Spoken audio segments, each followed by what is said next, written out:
bira waaqayisiyaa jabaayaa iko hammuma jedhe kan geessu nama rakkate hanga gadame isteen darbitu utuunni maal lolaasu akkuma kee hin irraanfatu waaqa jaalala dachaa sagalaatu galaata keenya durgaa fudhadhu nu ilaalteetta gochaa kennuun qixxaatu gochaa kennuun qixxaatu gochaa kennuun qixxaatu gochaa kennuun qixxaatu gochaa kennuun qixxaatu.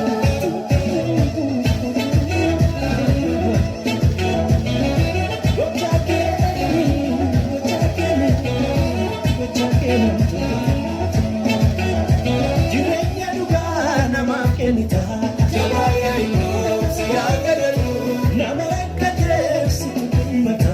Jabaayaa iko siyaa gadatu abdii guutuudhaan kan si beekatanii. Jabaayaa iko siyaa gadatu gammachuu malee yaaddoo qabanii. Jabaayaa iko siyaa gadatu jabaayaa iko siyaa gadatu jabaayaa iko siyaa gadatu jabaayaa iko siyaa gadatu jabaayaa iko siyaa gadatu.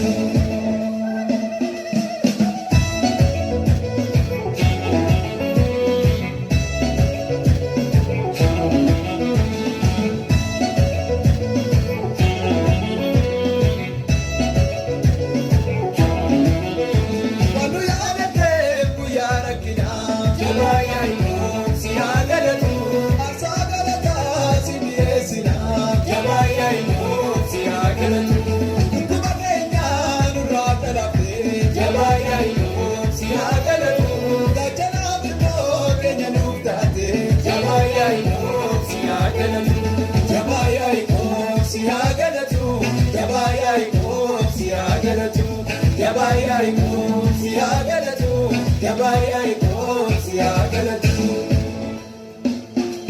Abbaa biraa waaqayisiyaa jabaayaa iko hammuma jedhe kan geessu nama rakkate hanga gadame isteen darbitu utuunni maal lolaasu akkuma kee hin irraanfatu waaqa jaalala dachaa sagalaatu galaata keenya durgaa fudhadhu nu ilaalteetta gochaa kennuun qixxaatu gochaa kennuun qixxaatu gochaa kennuun qixxaatu gochaa kennuun qixxaatu gochaa kennuun qixxaatu.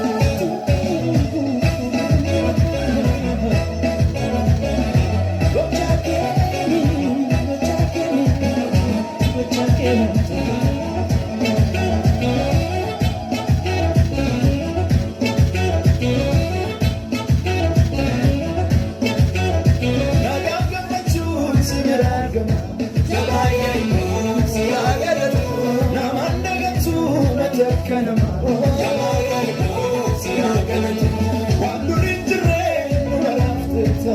Jabaayaa iko siyaa gadatu ulfaadhu malee maaltu siin gita.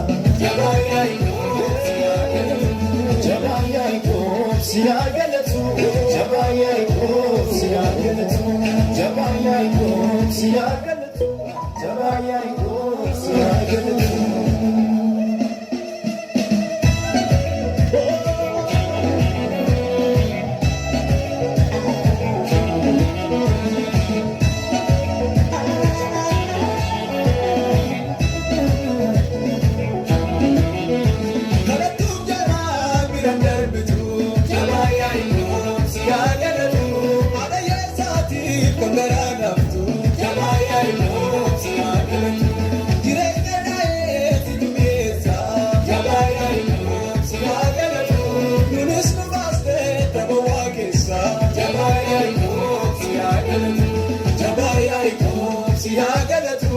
Jabaayaa iko siyaa gadatu jabaayaa iko siyaa gadatu jabaayaa iko siyaa gadatu.